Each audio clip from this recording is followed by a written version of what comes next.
Bismillahirrahmanirrahim. Assalamualaikum warahmatullahi wabarakatuh. Kita bisa berjumpa lagi di channel ini. Salawat dan salam selalu dan tetap tercurahkan kepada junjungan kita, Nabi besar Muhammad Shallallahu Alaihi Wasallam. Harapan dan doa saya semoga saudaraku semuanya dipanjangkan umurnya. Amin ya rabbal alamin. Sahabat beriman yang dirahmati Allah, semut dalam Islam merupakan salah satu binatang yang istimewa. Terbukti, salah satu surat di dalam Al-Quran diambil dari nama semut, yakni Surah An-Naml. Semut juga menjadi salah satu binatang yang diceritakan dalam kisah Nabi Sulaiman. Kala itu Nabi Sulaiman dan pasukannya harus menghentikan langkah mereka karena terdapat semut-semut. Semut adalah makhluk Allah yang diciptakan dengan insting untuk peka terhadap aroma manis. Jadi, semut akan mudah datang jika terdapat makanan atau sisa-sisa makanan yang berjatuhan di rumah. Oleh karenanya, keberadaan semut di rumah menurut Islam tidak mengisyaratkan adanya sihir yang dapat membahayakan, karena tidak ada hadis maupun dalil yang menyatakan hal tersebut. Hampir setiap hari kita temukan semut di rumah kita. Tapi apakah Anda pernah melihat tiba-tiba semut menjadi banyak di rumah Anda? Tahukah Anda kalau ini bisa jadi suatu pertanda? Sahabat beriman yang dirahmati Allah, inilah 3 pertanda banyak semut di rumah menurut Islam. Yang pertama, semut di rumah tanda bahwa akan ada rezeki. Makanya ada pepatah yang mengatakan, ada gula, ada semut. Artinya ketika ada makanan di sana juga semut berdatangan. Mereka akan datang ke tempat yang banyak makanannya. Jadi ketika rumah kita ada banyak semut, tandanya mereka mencium bau makanan di rumah kita. Yang kedua, rumah kita dalam kondisi lembab. Tanda berikutnya yaitu ketika banyak semut di rumah, artinya rumah kita dalam kondisi yang lembab dan kurang sirkulasi udara. Karena semut itu suka pada tempat yang lembab, dan mereka akan menjadikan tempat lembab tersebut sebagai rumah untuk berkembang. Lantas, bagaimana cara mengatasinya? Sedangkan semut itu tidak boleh dibunuh, sahabat beriman. Ketika banyak semut di rumah, jangan langsung panik.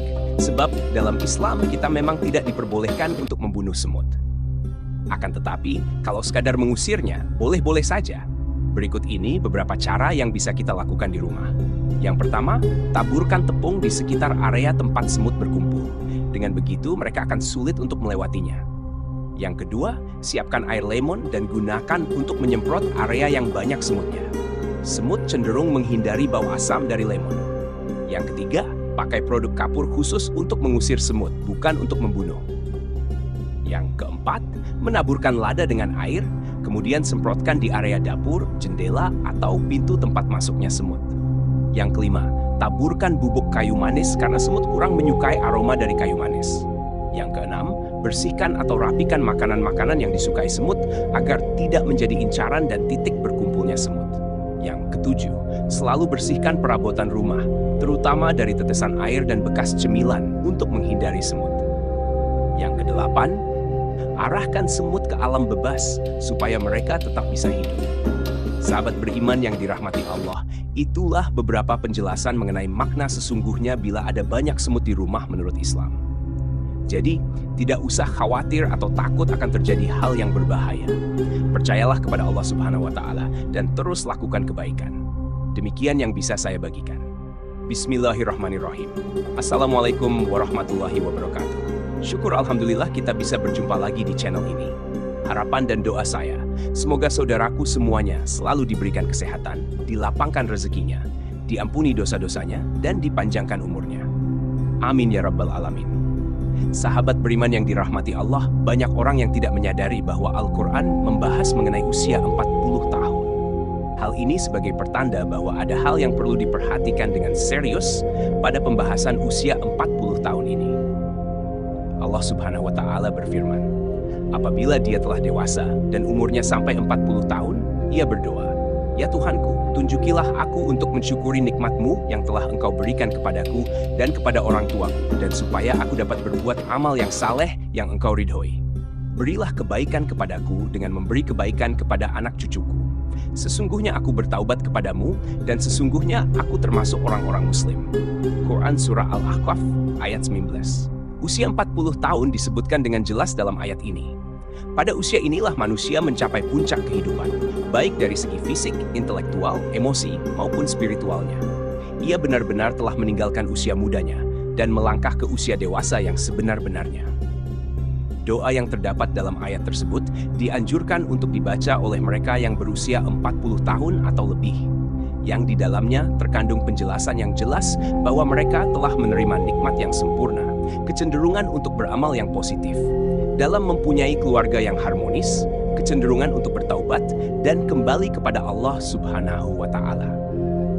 Pada ayat lain, Allah Subhanahu wa Ta'ala berfirman, "Apakah kami tidak memanjangkan umurmu dalam masa yang cukup untuk berpikir bagi orang-orang yang berpikir? Dan apakah tidak datang kepadamu pemberi peringatan?" Para ulama menjelaskan bahwa yang dimaksud dengan umur panjang dalam masa yang cukup untuk berpikir dalam ayat tersebut adalah ketika berusia 40 tahun. Imam Ibnu Katsir menjelaskan bahwa ayat tersebut memberikan petunjuk bahwa manusia apabila menjelang usia 40 tahun hendaklah memperbaharui taubat dan kembali kepada Allah dengan bersungguh-sungguh. Apabila hal itu berlaku menjelang usia 40 tahun, maka Allah memberikan janjinya dalam ayat setelahnya, yaitu kematangan usia 40 tahun adalah usia matang bagi kita untuk bersungguh-sungguh dalam hidup, mengumpulkan pengalaman, menajamkan hikmah dan kebijaksanaan, serta membuang kejahilan. Ketika usia muda lebih berhati-hati melihat sesuatu dengan hikmah dan penuh penelitian, maka tidak heran tokoh-tokoh pemimpin muncul secara matang pada usia ini. Bahkan lebih, Nabi Muhammad SAW pun demikian, sebagaimana yang disebutkan oleh Ibnu Abbas bahwa diutusnya Rasulullah yaitu pada usia 40 tahun. Nabi Muhammad SAW diutus menjadi nabi tepat pada usia 40 tahun. Begitu pula dengan nabi-nabi yang lain, kecuali Nabi Isa alaihissalam dan Nabi Yahya alaihissalam. Mayoritas negara juga mensyaratkan bagi calon-calon yang akan menduduki jabatan-jabatan elit seperti kepala negara harus setelah berusia 40 tahun. Masyarakat pun mengakui bahwa mantapnya prestasi seseorang tatkala orang tersebut telah berusia 40 tahun. Sahabat beriman yang dirahmati Allah SWT, mengapa umur 40 tahun begitu penting? Menurut Ibnu Qayyim al-Jauziyah, usia manusia diklasifikasikan menjadi 4 periode, yaitu 1. Aurat, sejak lahir hingga akil balik. 2. Sabar, sejak akil balik hingga 40 tahun. 3. Kuhlul, 40 tahun hingga 60 tahun. 4. Suwuk, 60 tahun ke atas. Pada usia 40 tahun adalah usia ketika manusia benar-benar meninggalkan masa mudanya dan beralih kepada masa dewasa yang sempurna. Kenyataan yang paling menarik pada usia 40 tahun ini adalah meningkatkan minat seseorang terhadap agamanya yang semasa mudanya jauh sekali dengan agamanya, baik dengan menjalankan kewajiban salat tepat waktunya, dengan berjamaah dan tepat waktu, memperbanyak sedekah, menutup auratnya, atau dengan mengikuti kajian-kajian keagamaan. Seolah-olah di usia ini merupakan momentum kembalinya manusia kepada fitrahnya. Namun, jika ada orang yang telah mencapai usia ini, akan tetapi tidak ada minat terhadap agamanya, maka hal ini sebagai pertanda yang buruk dari kesudahan umurnya di dunia. Salah satu keistimewaan usia 40 tahun tercermin dari sabda Rasulullah Shallallahu Alaihi Wasallam. Seorang hamba muslim apabila usianya mencapai 40 tahun, Allah akan meringankan hisabnya atau perhitungan amalnya. Hadis riwayat Ahmad. Hadis ini menyebutkan bahwa usia 40 tahun merupakan titik awal seseorang memiliki komitmen terhadap penghambaan kepada Allah Subhanahu wa Ta'ala, sekaligus konsisten terhadap Islam, sehingga Allah Subhanahu wa Ta'ala pun akan meringankan hisabnya. Inilah keistimewaan orang yang mencapai usia 40 tahun. Namun, usia 40 tahun merupakan saat di mana orang harus berhati-hati. Ibarat waktu, orang yang berumur 40 tahun mungkin sudah masuk waktu senja. Abdullah bin Abbas mengatakan, barang siapa mencapai usia 40 tahun dan amal kebajikannya tidak mantap serta tidak dapat menyalahkan amal keburukannya, maka hendaklah ia bersiap-siap ke neraka. Imam Asy-Syafi'i tak kalah mencapai usia 40 tahun. Beliau berjalan sambil memakai tongkat. Jika ditanya, maka beliau menjawab, agar aku ingat bahwa aku adalah musafir.